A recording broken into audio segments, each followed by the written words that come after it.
سے وہ چور کہتا ہے کہ میں مرید ہونے سے پہلے دو شرطیں رکھنا چاہتا ہوں. حضرت جنید بغدادی رحمۃ اللہ علیہ کہتے ہیں کہ تم دو شرطیں رکھنا چاہتے ہو. حضرت جنید بغدادی رحمۃ اللہ علیہ بتاتے ہیں اچھا ٹھیک ہے بتا تیری کون سی شرطیں ہیں. وہ کہتا ہے حضور میں چوری کرنا نہیں چھوڑوں گا. اور دوسری شرط یہ غوث پاک کا واقعہ ہے کہ جنید بغدادی کا؟ یہ واقعہ کس کا؟ غوث پاک کا ہے کہ جنید بغدادی کا؟ تو تم کس کے بارے میں بتا؟ جنید کا ہوتا ہے غوث پاک کے بارے میں بتاؤ.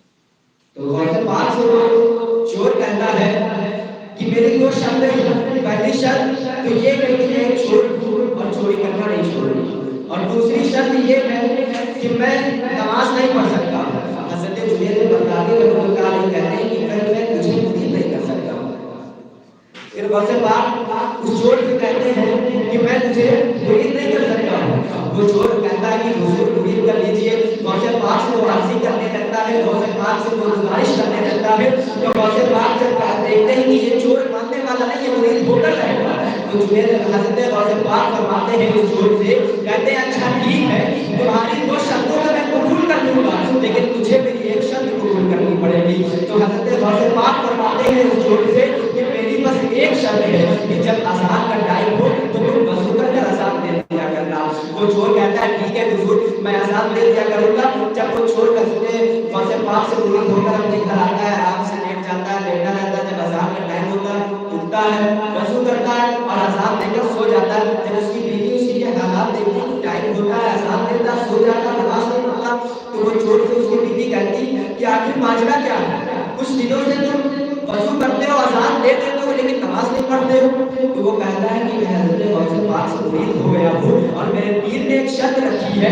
میں نے دو شرطیں رکھی تھی کہ میں چور ہوں, چوری کرنا نہیں چھوڑوں گا, اور دوسری شرط یہ کہ میں نماز نہیں پڑھوں گا. تو میرے پیر نے ایک شرط رکھی ہے کہ میں تم اذان دے دیا کرنا, اسی وجہ سے میں وضو کر کر اذان دے دیا کرتا ہوں. تو وہ چور کی بیوی چور سے کہتی ہے اچھا چلو ٹھیک ہے کوئی بات نہیں, لیکن کچھ چوری ووری کرو گے, گھر میں کچھ کھانے کو نہیں بچا. وہ چور کہتا ہے ٹھیک ہے اچھا میں آج کی رات کو جاتا ہوں اور کہیں سے کچھ سارے سامان چلا کر لاتا ہوں. جب وہ رات کو نکلتا ہے, اندھیری رات میں نکلتا ہے, اپنے سارے سامان کو ڈھونڈنے کے لیے نکلتا ہے, تو وہ ایک حویلی کی طرف اس کی نظر جاتی ہے. جب ایک گھر کی طرف اس کی نظر جاتی ہے تو اس گھر میں وہ آنگن میں داخل ہو جاتا ہے, اور داخل ہو جانے کے بعد جب اس آنگن اس گھر میں وہ ایک کمرے میں جاتا ہے اور سامان کر کر کے آنگن کے لاکر رکھنا شروع کر دیتا ہے. جب رکھتا ہے تو اس کو جاتے ہوئے سامان ٹائم لگ جاتا ہے اور فجر کی اذان کا وقت قریب آ جاتا ہے. جب وہ دیکھتا ہے کہ فجر کی اذان کا وقت قریب آ گیا, وہ کیا کرتا ہے کہ اسی آنگن میں کھڑے ہو کر قبلے کی طرف رخ کر اذان دینا شروع کر دیتا ہے. جب وہ اذان دے دیتا ہے تو گھر کے سارے لوگ جاگ جاتے ہیں کہ گھر کے آنگن میں اذان ہو رہی ہے, اللہ اکبر کی صدائیں ہو رہی ہے. تو گھر کے لوگ کہتے ہیں کہ چلو آنگن میں اتر کر نماز پڑھ لی جائے. تو لوگ بھی اتر کر آ جاتے ہیں نماز پڑھنے کے لیے. اب چور کہتا ہے کہ اب تو بڑے ٹوٹے جائیں گے, اذان دے دیا, لوگ آ جائیں گے, اگر سامان کے ساتھ مجھے پکڑ لیا تو بڑے ہی مارے جائیں گے. وہ کیا کرتا ہے ان لوگوں کے ڈر سے 2 رکعت سنت باندھ لیتا ہے, 2 رکعت سنت کی نیت باندھ لیتا ہے. اور جب نیت باندھ لیتا ہے وہ سلام پھیرتا ہے تو کیا دیکھتا ہے کہ پیچھے جماعت موجود ہے, اور جماعتی ابو علی آؤ چور سے کہتے ہیں حضرت نماز پڑھائیے, نماز کا وقت نکلا جا رہا ہے. وہ چور کہتا ہے کہ میں چور ہوں, میں کوئی امام نہیں ہوں, میں چور ہوں. وہ کہتا ہے کہ حضرت میں جانتا ہوں کہ ولی اپنی ولایت کو چھپاتا ہے, آپ اللہ کے ایک بندے ہیں, آپ حضور نماز پڑھائیے, یہ ہم سبوں کے لیے احساس کی بات ہوگی اگر آپ نماز پڑھائیں گے.